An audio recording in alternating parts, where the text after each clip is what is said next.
প্রথম রামায়ণ যাকে বলা হয় সংক্ষিপ্ত রামায়ণ, সংক্ষিপ্ত রামায়ণ, এই সংক্ষিপ্ত রামায়ণ নারদ মুনি প্রথমে বাল্মীকি মুনিকে বলেছিলেন।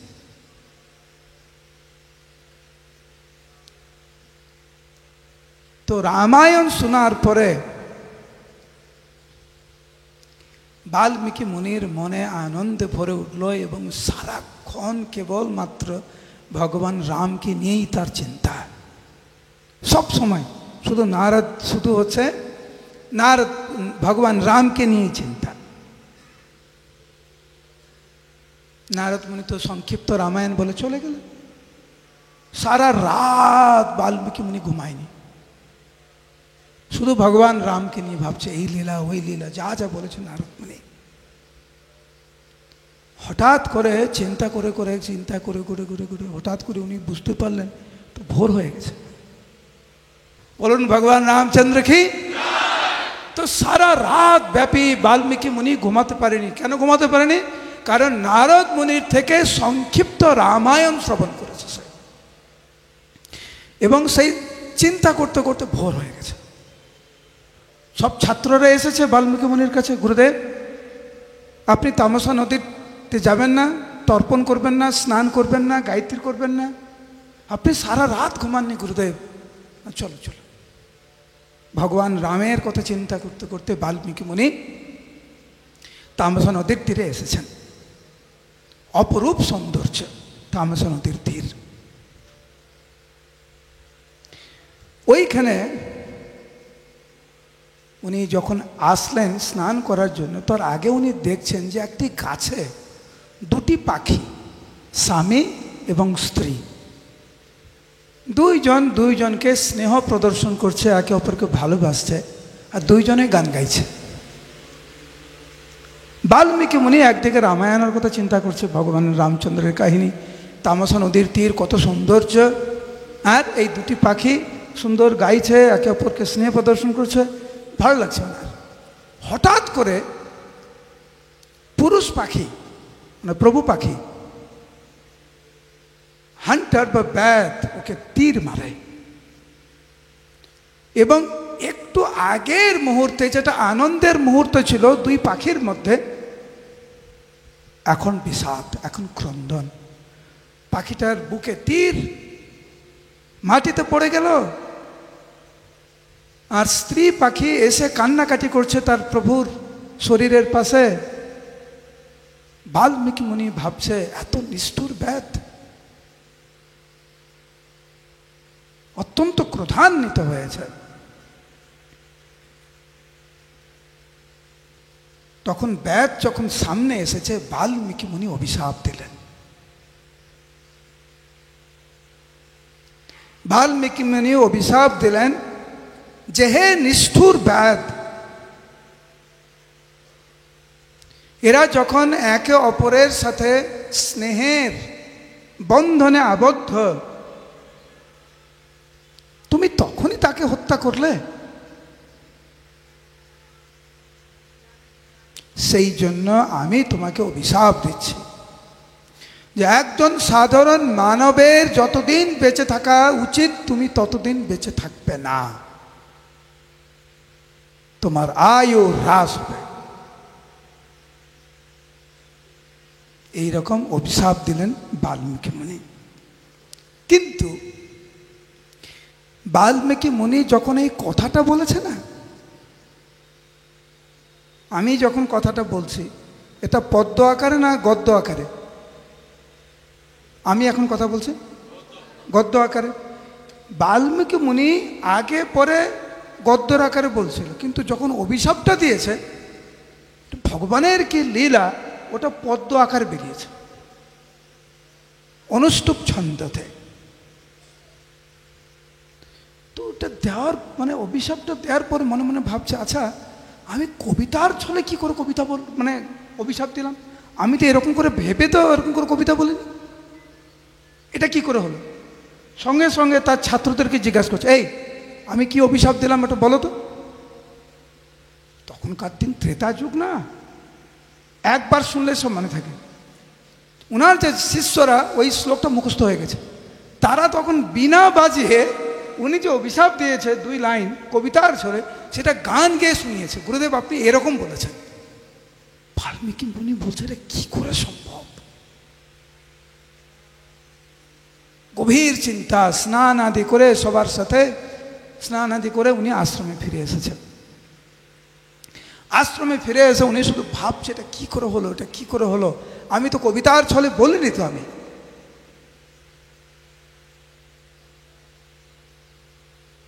তখন ব্রহ্মা আবির্ভূত হন, স্বয়ং ব্রহ্মা।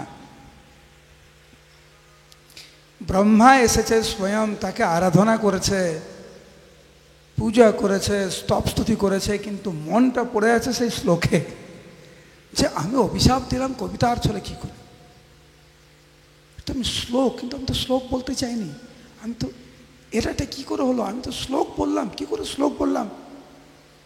তখন ব্রহ্মা সব তো মনের কথা জানে, বাল্মীকি এটা শ্লোকই, তুমি শান্ত হও।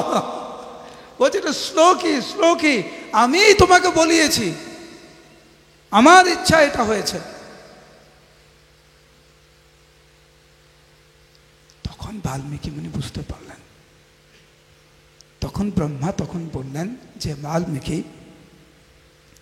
আমি চাইছিলাম যে নারদ মুনি সংক্ষিপ্ত আকারে তোমাকে যে রামায়ণ তোমাকে শ্রবণ করিয়েছে, তুমি সেই লীলা বিস্তৃতভাবে, এই যে শ্লোক তুমি বলেছো অনুষ্ঠুপ ছন্দে, এই ছন্দে তুমি রামায়ণ তুমি লেখো, এটা আমার ইচ্ছা। এবং যতদিন হিমালয় থাকবে, সমুদ্র থাকবে,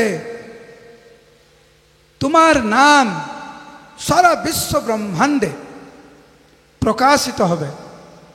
যতদিন রামায়ণ আলোচনা হবে মানবের মধ্যে, ততদিন তোমার নাম সবাই জানবে। তুমি দয়া করে মানবের কল্যাণের জন্য এই রামায়ণ তুমি রচনা করো।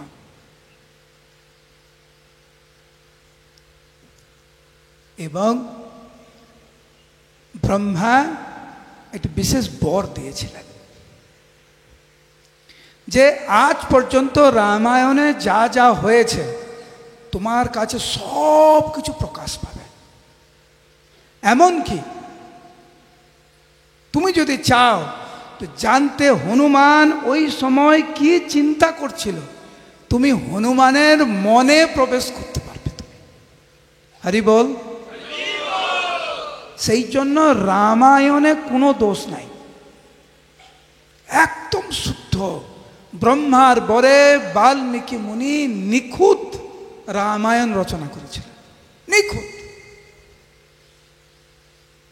সব দর্শন করতে পেরেছিলেন।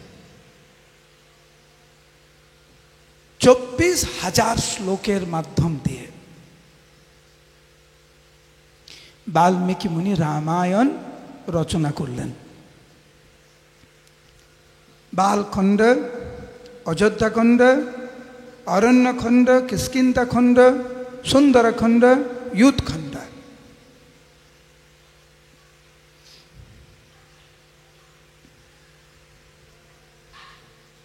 এখন 24,000 শ্লোক রচনা করে উনি ভাবছেন কাকে শিখাবে এটা। সেই জন্য বাল্মীকি মুনি লব কুশকে শিখালেন এই রামায়ণ। লব কুশ কিন্তু জানতো না রাম হচ্ছে তাদের বাবা। বাল্মীকি মুনি সব জানে। 24,000 শ্লোক শিখিয়ে বাল্মীকি মুনির নির্দেশে যখন ভগবান রামচন্দ্র অশ্বমেধ যজ্ঞ করছিলেন, সেই সময় লব কুশ অযোধ্যায় আসে। আপনারা কোথায় এসেছেন? অযোধ্যা ধাম কি? তো অযোধ্যা ধামে লব কুশ আসলো। এসে রাস্তায় রাস্তায় দুইজনে বিনা বাজিয়ে রামায়ণ গাইতে লাগলেন সুমধুর কণ্ঠে। এরকম রামায়ণ তো আগে কেউ কোনোদিন শুনেনি।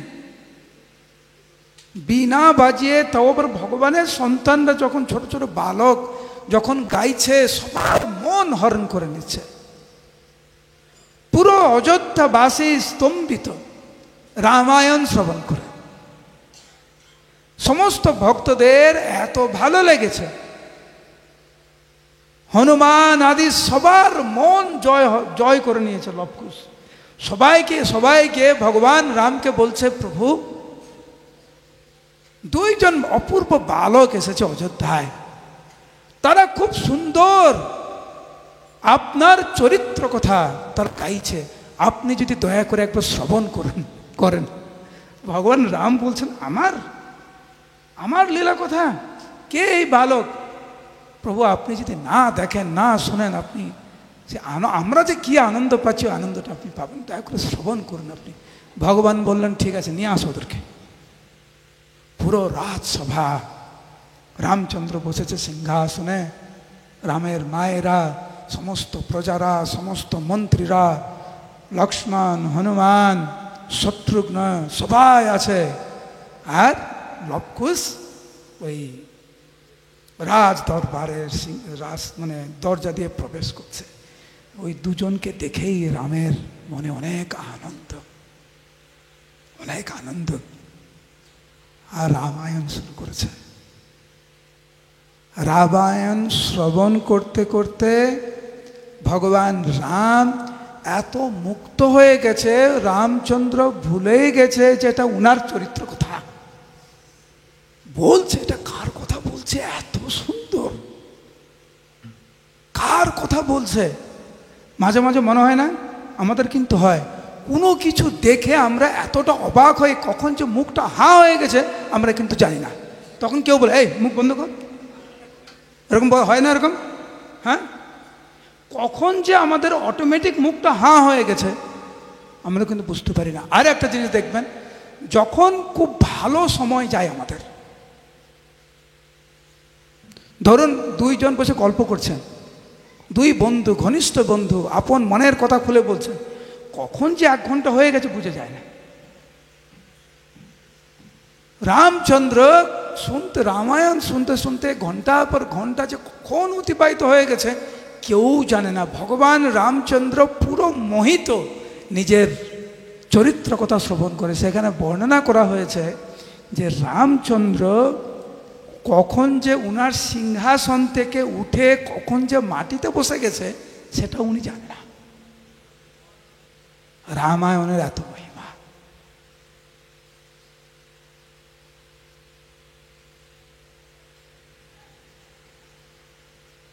আর আমাদের সৌভাগ্য,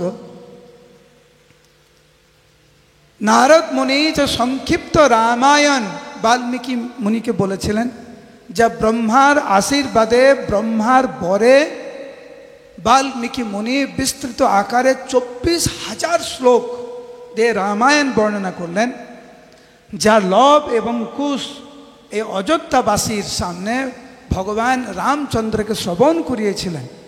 সেই রামায়ণ আজকের আমরা পাই, এবং কিছু কিছু লীলা আজকের আমরা অযোধ্যায় বসে আমরা তা শ্রবণ করব। হরি বল। তো আমাদের হাতে যেহেতু সময় খুব কম, সেই জন্য রামায়ণ থেকে ছোট্ট ছোট্ট লীলা এবং ছোট্ট ছোট্ট শিক্ষা আমরা শ্রবণ করব। আপনারা এতক্ষণ শুনলেন রামায়ণের ইতিহাস, মনে থাকবে তো? আমি যেটা বললাম এখন আপনারা অন্য কারোকে বলতে পারবেন তো? হ্যাঁ, আমি 1-2জনকে পরে জিজ্ঞাসা করবো, আমাকে সংক্ষিপ্ত আকারে আপনারা বলে দিন কি শ্রবণ করেছেন আপনারা, এবং আপনি যেটা শুনলেন আপনারা অন্যদেরকে বলবেন।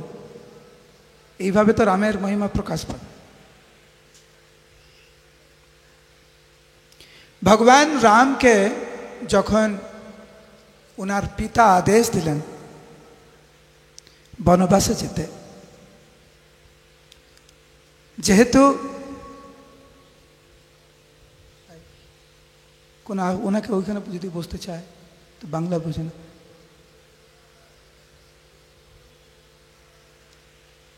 ভগবান রামকে যখন আদেশ দিলেন ওনার পিতা বনবাসে যেতে, ভগবান রাম কিন্তু কোনো প্রতিবাদ করেননি। উনি শুধু চেয়েছিলেন পিতার আদেশ পালন করতে। কখনো কখনো আমাদের ভক্তি জীবনে কিছু কিছু পরিস্থিতি আসে, আপাত দৃষ্টিতে মনে হয় সেগুলো প্রতিকূলতা, প্রকৃতপক্ষে ওগুলো প্রতিকূলতা না, ওগুলো হচ্ছে আমাদের ভক্তি জীবনকে আরো শক্তিশালী করবে। ভগবান রাম প্রস্তুত হলেন বনবাসে যাওয়ার জন্য। সীতা মায়ের কাছে গিয়ে বললেন, এ সীতে, তুমি এখানেই থাকো, বাবা তো আমাকে যেতে বলেছে বনবাসে, তোমাকে তো যেতে বলেনি, তো আমি চাই তুমি এইখানে থেকে, রাজপ্রাসাদের থেকে তুমি মায়ের সেবা করো, আমার পিতার সেবা করো, সবাইকে সম্মান দিয়ে চলো, আমার জন্য অপেক্ষা করো, আমি শীঘ্রই তাড়াতাড়ি ফিরে আসবো, তোমার কাছে ফিরে আসবো আমি। সীতা মা ক্রন্দন করতে লাগলেন, তুমি আমার প্রভু, তুমি আমার সর্বস্ব, তোমার মুখ থেকে এটা কি করে বেরোলো যে তুমি এখানে থাকো আমি যাব? তোমার পিতা যদি তোমাকে কোনো উপদেশ দেয়, সেই উপদেশ আমার জন্য প্রযোজ্য। তুমি আমার সর্বস্ব, তুমি কি ভাবছো তুমি বনে থাকবে আর আমি হচ্ছে রাজপ্রাসাদে থেকে আমি সুখী থাকবো? না প্রভু, জঙ্গলে তুমি যাওয়ার আগে আমি আগে যাব। পথে যদি কোনো পাথর থাকে, পথে যদি কোনো কাঁটা থাকে, সেই কাঁটা এবং সেই পাথর আমি সরিয়ে দেব,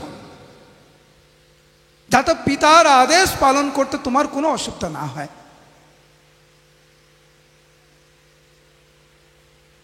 ভগবান রামকে সীতা মা বোঝানোর চেষ্টা করছেন, ভগবান রামও বোঝানোর চেষ্টা করছেন যে রাজপ্রাসাদে থাকা যতটা সুবিধা, বনে কিন্তু থাকা ততটা সুবিধা না। মা সীতা বললেন, বনবাসেই আমার প্রকৃত জীবন, তোমার সাথেই আমার প্রকৃত জীবন, এটা জীবন বলে না এটাকে।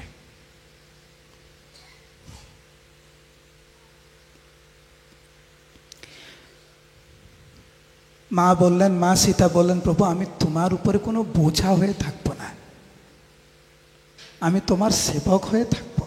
তুমি হয়তো ভাবছো আমি স্ত্রী লোক, আমাকে বনে নিয়ে যাবে, তোমার প্রতি এটা একটা বোঝা। প্রভু বিশ্বাস করো, আমি কেবলমাত্র তোমার সেবিকা, আমি তোমাকে সেবাই করবো, আমি কোনোভাবেই আমি তোমার বোঝার কারণ হয়ে দাঁড়াবো না। কি খাবো ভাবছো তুমি? তুমি যা খাও, তুমি যেদিনকার ফল পাবে আমিও সেদিনকার ফল পাবো। তুমি যেদিনকার শুকনো পাতা খেয়ে থাকবে আমি সেদিনকার শুকনো পাতা খেয়ে থাকবো। কোনোদিন আমি বলবো না এটা করে দাও ওটা করে দাও, না। তুমি বনবাসে আছো, তোমার জীবনধারা যেরকম আমার জীবনধারা ঠিক সেই রকম হবে প্রভু। একে বলে শরণাগতি।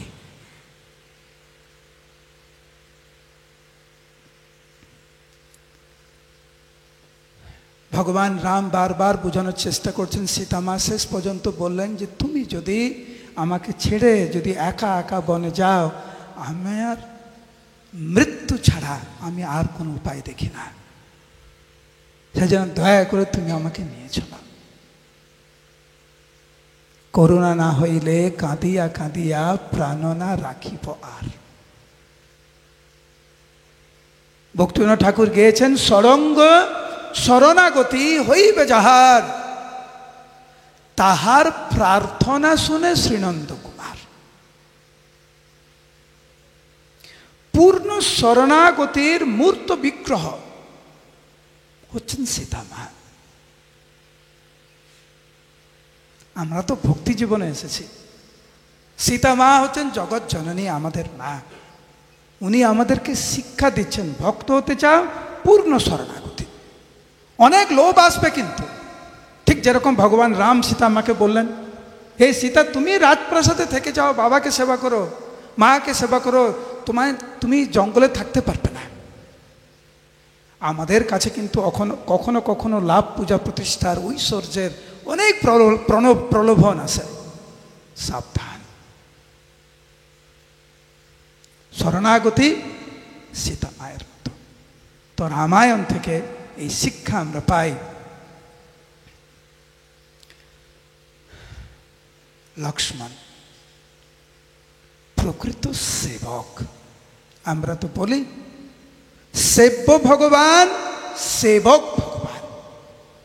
সেব্য ভগবান হচ্ছেন ভগবান রাম, সেবক ভগবান হচ্ছেন ভগবান লক্ষ্মণ বা বলরাম।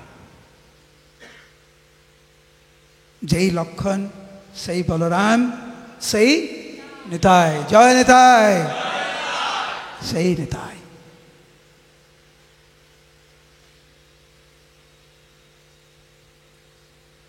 লক্ষ্মণকে ভগবান রাম যখন নিষেধ করলেন যে তোমাকে যেতে লাগবে না,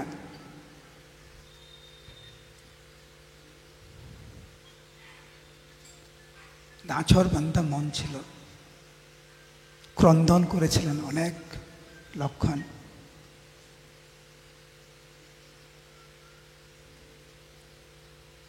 রাজি হলেন। আপনারা জানেন ভগবান রাম কত বছর বনে ছিল?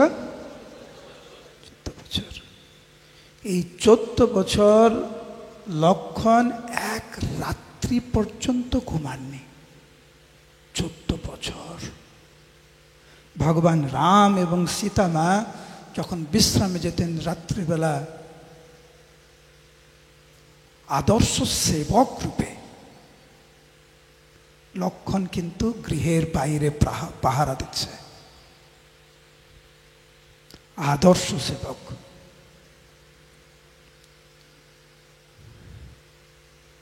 সব সময় রামের সঙ্গে,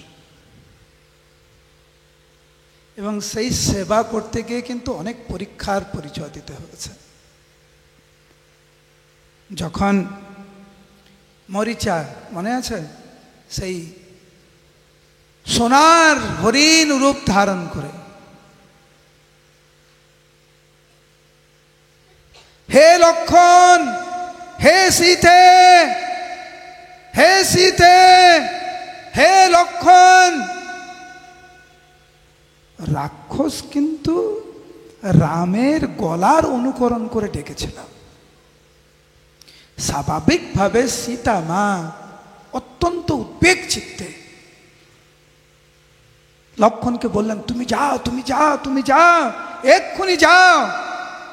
লক্ষ্মণ বললেন, মা, মাথা নিচু করে বললেন, প্রভু রাম আমাকে বলেছে আপনাকে রক্ষা করতে। সীতা মা তখন লক্ষ্মণকে খুব কষ্টের কথা বলেছিলেন, তোমার অন্য কোনো মতলব নেই তো? সেটাও কিন্তু সহ্য করেছিলেন। সেটা সহ্য করে লক্ষ্মণ রেখা কিন্তু দিয়ে গেছিলেন যে মা, কমপক্ষে তুমি এই গণ্ডি তুমি বেরোবে না। যিনি 14 বছর একদিনের জন্য বিশ্রাম না করে সেবা করেছেন, তাকেও কিন্তু কখনো কখনো কুকথা শুনতে হয়। কিরকম সেবক ছিলেন! যখন সীতা যখন হরণ হলো, একটা কানের দুল পেয়ে যখন রাম যখন লক্ষ্মণকে দেখালো, লক্ষ্মণ, লক্ষ্মণ ভাই, এইটা সীতার কানের দুল না? লক্ষ্মণ বললেন হাত ছেড়ে করে যে দাদা, আমি কিন্তু সীতা মায়ের মুখের দিকে তাকাইনি, সবসময় ওনার চরণের দিকে তাকিয়েছিলাম। সীতা মায়ের নূপুর আমি চিনতে পারবো, কানের দুল আমি চিনতে পারবো না। কিরকম সেবক ছিলেন হনুমান, কিরকম সেবক ছিলেন লক্ষ্মণ। যখনই আমরা রামায়ণের সেবক শব্দটি শুনি, দুটি নাম সবচাইতে আগে আসে। এক হচ্ছে লক্ষ্মণ, দ্বিতীয় হচ্ছে হনুমান। গৌড়ীয় বৈষ্ণবরা হচ্ছে দাস্যরসের ভক্ত। আমাদের আদর্শ হচ্ছেন সেবক ভগবান প্রভু লক্ষ্মণ।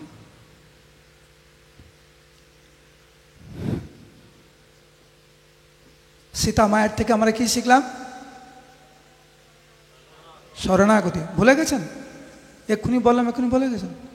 জোরে বলুন, সীতা মায়ের থেকে কি শিখলাম? লক্ষণের থেকে সেবক ভাব। দশরথ এই জগতের প্রকৃত নিয়মের কথা দশরথ শিখিয়েছিলেন। মন দিয়ে শ্রবণ করুন। মহারাজ দশরথ 60,000 বছর এই অযোধ্যাকে রাজত্ব করেছেন। অযোধ্যা মানেই যেই স্থানকে পরাজয় করা যায় না, যেই স্থানকে জয় করা যায় না, পরাজয় না, জয় করা যায় না, যেই স্থানকে জয় করা যায় না, অযোধ্যা।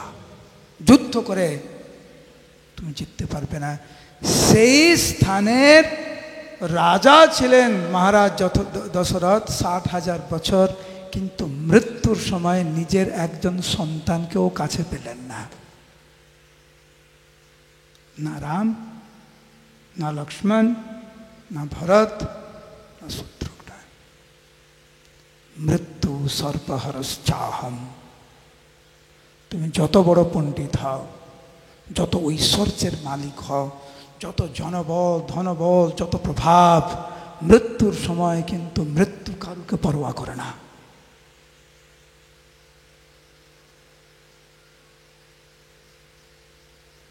এই জগতের প্রকৃত রূপ আমাদেরকে দশরথ মহারাজ দেখিয়ে গেলেন। এখানে কেউ আছেন নাকি যিনি ভাবছেন এই দেহের কোনোদিন পতন হবে না? আমার কিছু হবে না, আমার দাদা ঠাকুর দাদা পাড়া প্রতিবেশী সবার মৃত্যু হচ্ছে, আমার কিছু হবে না। আপনি কি ভাবছেন আপনার শরীরটা অযোধ্যা? দেখে গেলেন দশরথ মহারাজ এই জগতের প্রকৃতির নিয়ম। পরের দৃষ্টান্ত আমাদের ভক্তি জীবন হচ্ছে ভরত,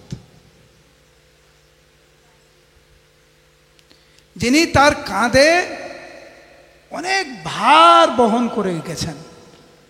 এখানে কেউ নেই যে বলতে পারবে যে তার কাঁধে কিছু ভার নেই। শারীরিক ভার, মানসিক, পাড়ার প্রতিবেশীদের একটা চাপ, অর্থনৈতিক চাপ, কত রকমের চাপ, সম্পর্কের চাপ, কত রকমের চাপ আমাদেরকে স্বীকার করতে হয়। ভরত মহারাজ উনি যে চাপ স্বীকার করেছিলেন তা আমাদের কল্পনার বাইরে। ভরত তার হৃদয়ের সবচাইতে যিনি প্রিয় ছিলেন, প্রাণ প্রিয়, যার জন্য সব কিছু ত্যাগ করতে রাজি, তিনি হচ্ছেন প্রভু রাম। প্রভু রাম হচ্ছে ভরতের জন্য সর্বস্ব। তাকেই কটূক্তি কথা শুনতে হয়েছে যে তোমার জন্যই অযোধ্যাবাসী কিন্তু দায় করেছিলেন ভরতকে। তোমার জন্য প্রভু রামকে, আমাদের প্রাণ প্রিয় প্রভু, এই বসো, হয় বসো না দূরে বসো, যে কোনো একটা, যে তোমার জন্যই আমাদের প্রাণ প্রিয় প্রভুকে বনবাসে যেতে হয়েছে, তোমার সিংহাসনের লোভ না? দেখুন, নিজের লোকই ভরত মহারাজকে দায়ী করছে। যখন মামা বাড়ি থেকে ফিরে আসলেন ভরত এবং শত্রুঘ্ন, কৌশল্য তখন ভরতকে বলছে, হে ভরত, হে বৎস, তুমি নিশ্চয় এখন খুব খুশি যেহেতু রাম এখানে নেই। তুমি এখন রাজা, থাকো না তুমি তোমার মাকে নিয়ে এই রাজ্যে, আমাকে একটু করুণা করো ভরত, তুমি তো এখন রাজা হবে, আমাকে বনবাসে পাঠিয়ে দাও তুমি, আমি রামের সাথে থাকতে চাই। এই যে কথাগুলি যে মা কৌশল্যা ভরতকে বলছিলেন, একদম তীরের মতো বিদ্ধ করছিল একদম।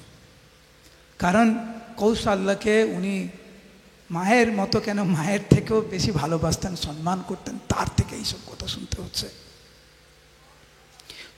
তোমার মা আজ কত খুশি, যেহেতু আমার সন্তান এখন অযোধ্যাতে নেই।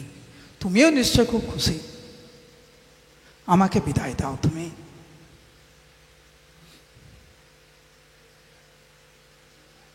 উনাকে ভুল বুঝেছিল কৌশল্যা, মা কৌশল্যা উনাকে ভুল বুঝেছিল অযোধ্যাবাসী। বৈশিষ্ট্য মুনিও, আমি কথাগুলো বলছি না, কিন্তু খুব দুঃখের কথা, বৈশিষ্ট্য মুনিও কিন্তু ভরত মহারাজকে কিছু কথা শুনিয়েছিলেন। ভরত মহারাজ চোখ বুঝে কান বুঝে সব সহ্য করেছিলেন, কোনো কিছুর প্রতিবাদ করেননি। ভক্তি জীবনে একটা বিরাট বিরাট শিক্ষা। অপর ভক্তকে রক্ষা করার জন্য, ভগবানের শ্রী বিগ্রহ, ভগবানের প্রচার করার জন্য আমরা কখনো কখনো কঠোর হই, কিন্তু ব্যক্তিগতভাবে কেউ যখন আক্রমণ করে সাধারণত আমরা প্রতিবাদ করি না। অন্য ভক্তকে গালি দিচ্ছে, আমরা রুখে দাঁড়াবো। নিজেকে গালি দিচ্ছে,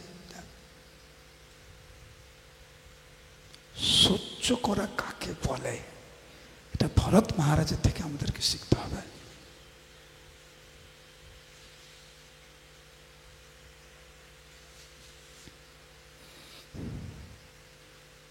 সরায়ু নদীতে ভরত মহারাজ দিনের বেলা স্নান করতে যেতেন না, ভোর ভোর যেতেন। যখন রাজ্যবাসী যখন যেতেন তার আগে। ভগবান রামের পাদুকা অযোধ্যার বাইরে একটি গ্রামে, সেই পাদুকাকে রাজসিংহাসনে রেখে উনি অযোধ্যাকে রক্ষা করেছেন ভগবান রামচন্দ্রের জন্য। আমাদের জীবনে, আমাদের ভক্তি জীবনে এই রকম অনেক পরিস্থিতি আসবে। বাংলাতে কথা আছে না, যে সয় সে রয়।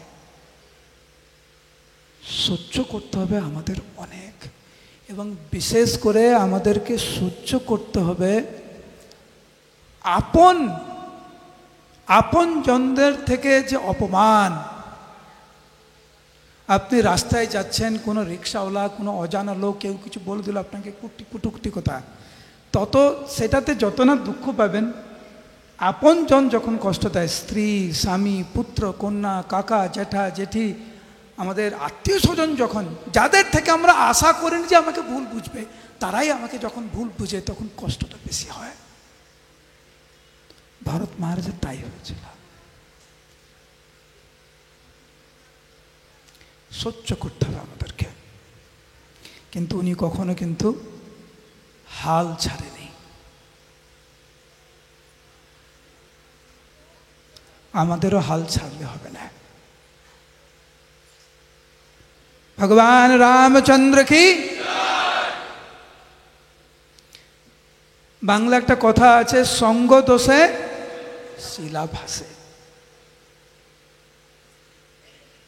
ভগবত ভক্তিতে সঙ্গের প্রভাব অতুলনীয়, অবর্ণনীয়, তার গুরুত্ব অবর্ণনীয়, এতটা গুরুত্ব রয়েছে।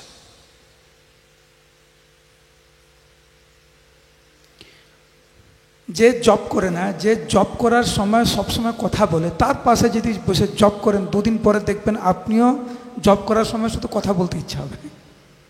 আর যে জবের সময় কথা বলে না, কেবল জব করে, তার পাশে বসে আপনি জব করুন, আপনারও এরকম স্বভাব হবে। আমরা কিন্তু মানুষ, কিন্তু অভ্যাসের দাস, তাই না?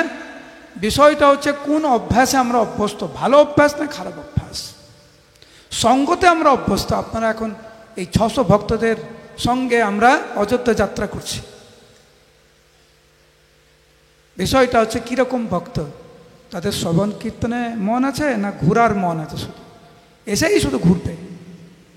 শ্রবণে মন নেই, কীর্তনে মন নেই, শুধু ঘুরবে ঘুরবে ঘুরবে আর কেনাকাটি, কোথায় কি পাওয়া যায় কিনতে, কোথায় কি ঘুরবে। ওই রকম যদি আমরা ঘুরতে আসি ধামে, তাহলে সেরকম লাভ পাবো না। শ্রবণ কীর্তনে মন, ভগবানের লীলা স্থানে যাওয়ার জন্য মন, ভক্তদের সাথে একসাথে কীর্তন, একসাথে জপ, একসাথে প্রসাদ, একসাথে হরিকীর্তন, নিতাই গৌর প্রেমানন্দে, এই হচ্ছে আমাদের ভক্তি জীবন।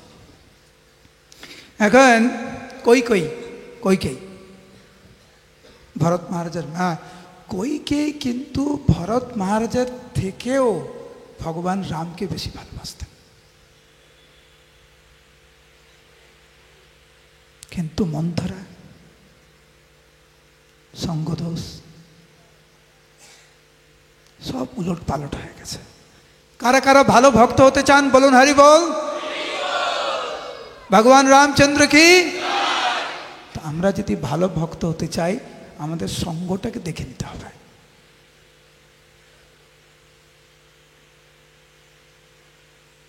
খুব সাবধান।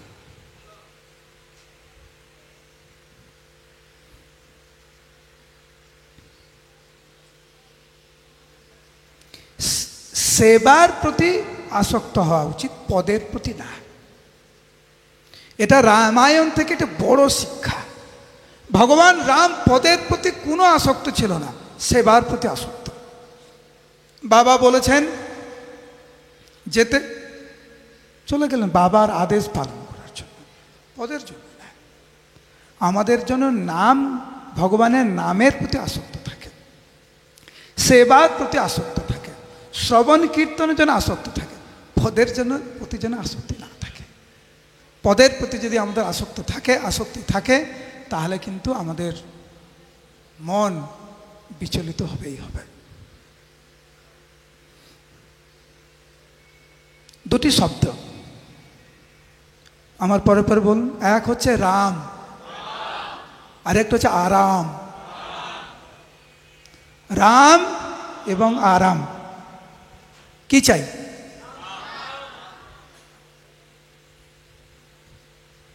খুব সাবধান। এবং মায়া এত প্রভাবশালী, এত প্রভাবশালী, আমাদের কল্পনার বাইরে। ভগবান বলছেন গীতাতে, মম মায়া দুরত্যয়া, আমার মায়া অত্যন্ত কঠিন, একে পার হতে পারবে না। কেন? মম মায়া দৈবিহেশ গুণময়ী মম মায়া দুরত্যয়া। তো যেখানে ভগবানের মায়া এত প্রভাবশালী, সেখানে রামের প্রতি আসক্ত না হয়ে যদি আমরা আরামের প্রতি আসক্ত হয়ে যাই, তাহলে তো আমাদের অবস্থা আরো জটিল হয়ে যাবে। আমি দেখছি আপনারা কত কষ্ট করে এসেছেন এখানে, তাই না? সেই রামপুরহাট থেকে দুর্গাপুর, তাই তো? কেউ কেউ কলকাতা গেছেন যাই না, আমি তো শুনলাম রামপুরহাট থেকে দুর্গাপুর থেকে আলিগড়, মথুরা, অনেকগুলো ট্রেন, তারপরে বৃন্দাবন।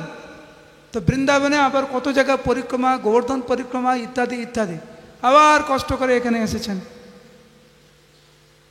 রামের প্রতি অল্প হলেও তো আসক্তি আছে আমাদের, সেই জন্য তো আমরা এসেছি। এখন শুধু সাবধান থাকতে হবে, ওই রামের সাথে আসক্তি থাকার সাথে সাথে যেন আরামের প্রতি যেন আমরা আসক্তি না হয়ে যায়, তাহলে কিন্তু আমরা বিপদগামী হয়ে যাবো। ভগবান রামচন্দ্র কি।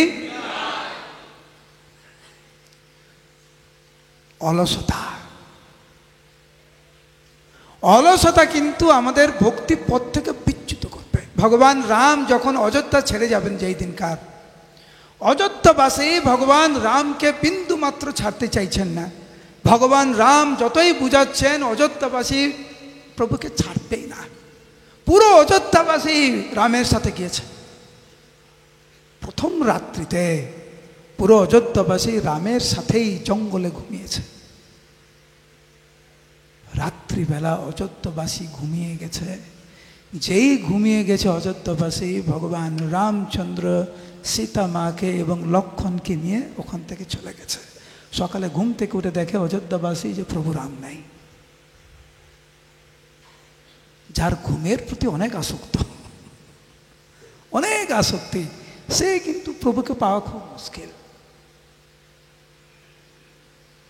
একটি হচ্ছে জিহ্বার লালসে যেই ইতি উতি ধায়, শিষ্ণদর পরায়ণ কৃষ্ণ নাহি পায়। আর একটা হচ্ছে ঘুম, ক্লাসে ঘুম, জপের সময় ঘুম, শুধু খাওয়া বাদ দিয়ে সব কিছুতে ঘুম।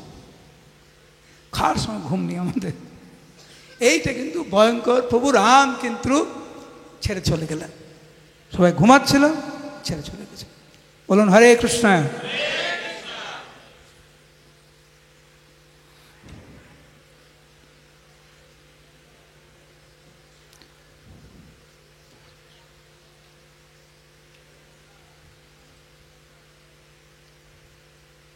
কখনো কখনো আমাদের মন কিছু বলে, আমরা কিছু করতে চাই, কিন্তু প্রভু কি বলছে, গুরুদেব কি বলছে, তার উপরে বেশি প্রাধান্য দিতে হবে। ভগবান রামচন্দ্র ভরত মহারাজকে বলেছিলেন তুমি রাজ্যে ফিরে যাও। ভরত চেয়েছিল প্রভুর সাথে জঙ্গলে থাকতে, বনে থাকতে, বনবাসে থাকতে, কিন্তু যেহেতু ভগবান রাম বললেন যে না, তুমি আমার আদেশ পালন করো, ওটাই করলেন।